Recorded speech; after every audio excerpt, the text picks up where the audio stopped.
Hello and welcome back to my channel. চলে এসেছি আর একটি গুরুত্বপূর্ণ আপডেট ভিডিও নিয়ে। আজকের ভিডিওটি অত্যন্ত গুরুত্বপূর্ণ।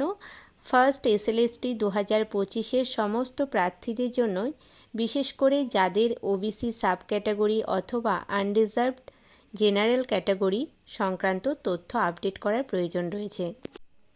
West Bengal central school service commission অর্থাৎ পশ্চিমবঙ্গ সেন্ট্রাল স্কুল সার্ভিস কমিশনের পক্ষ থেকে 25 আগস্ট 2026 তারিখে একটি গুরুত্বপূর্ণ নোটিফিকেশন প্রকাশ করা হয়েছে। অনস্ক্রিন আপনারা দেখতেই পাচ্ছেন।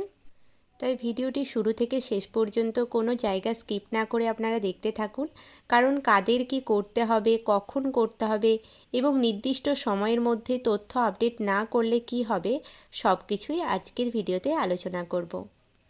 এখানে সাবজেক্টটা আপনারা দেখুন, regarding edit option for updating OBC sub category or unreserved category detail for the candidates of first SLST 2025। অর্থাৎ ফার্স্ট এসএলএসটি 2025-এর প্রার্থীদের জন্য ওবিসি সাব ক্যাটাগরি অথবা আনরিজার্ভড ক্যাটাগরির তথ্য আপডেট করার সুযোগ দেওয়া হয়েছে।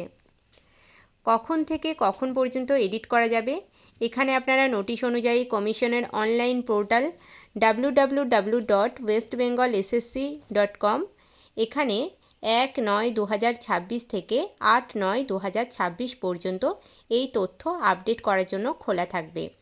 প্রার্থীদের এই নির্দিষ্ট সময়সীমার মধ্যেই প্রয়োজনীয় ক্যাটাগরি সংক্রান্ত তথ্য আপডেট করতে হবে। কিভাবে আপডেট করবেন? নোটিশে যে পদ্ধতিটি বলা হয়েছে সেটি কিন্তু খুবই গুরুত্বপূর্ণ। প্রথমে প্রার্থীকে নিজের লগ ইন করতে হবে, তারপর এডিট অপশন নির্বাচন করতে হবে। নেক্সট ড্রপ ডাউন মেনু থেকে নিজের ক্যাটাগরি নির্বাচন করতে হবে।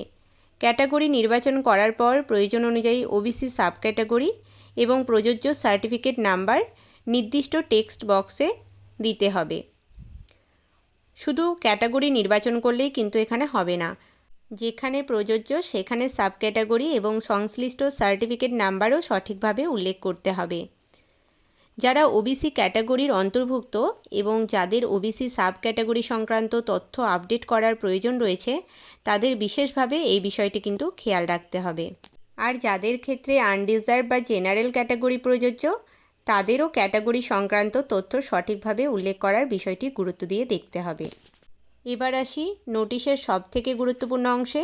কমিশন কিন্তু স্পষ্টভাবে জানিয়ে দিয়েছে, যদি কোনো প্রার্থী নির্ধারিত সময়সীমার মধ্যে অর্থাৎ 8/9/2026-এর মধ্যে ওবিসি সাব ক্যাটাগরি বা ক্যাটাগরি ডিটেলস উল্লেখ না করেন, তাহলে তার ক্যান্ডিডেচার অটোমেটিক্যালি আনরিজার্ভড বা জেনারেল ক্যাটাগরি হিসাবে গণ্য করা হবে। তাই শেষ দিনের জন্য অপেক্ষা না করে যাদের এই এডিট করার প্রয়োজন রয়েছে, তারা নির্ধারিত সময়ের মধ্যে কাজটি সম্পূর্ণ করে রাখুন।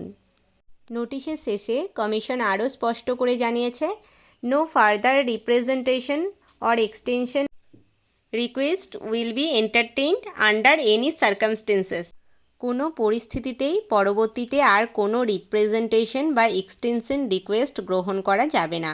সময়সীমা শেষ হয়ে যাওয়ার পর কিন্তু আর সময় বাড়ানোর আবেদন এই বিষয়ে রিপ্রেজেন্টেশনের করার সুযোগ থাকবে না।